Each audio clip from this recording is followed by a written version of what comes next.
Kuvak vak vak kuvak vak vak kuyruğun nerede? Hadi. Oğlum şarkının devamını getir. Hadi bir daha.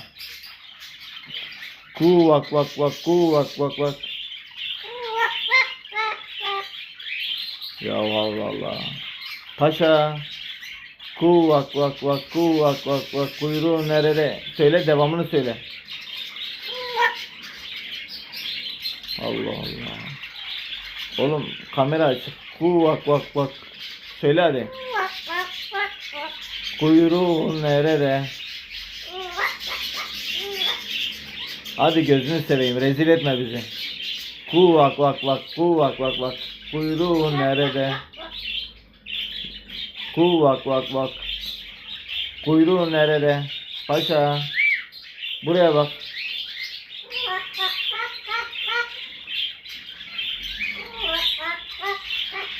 Paşa.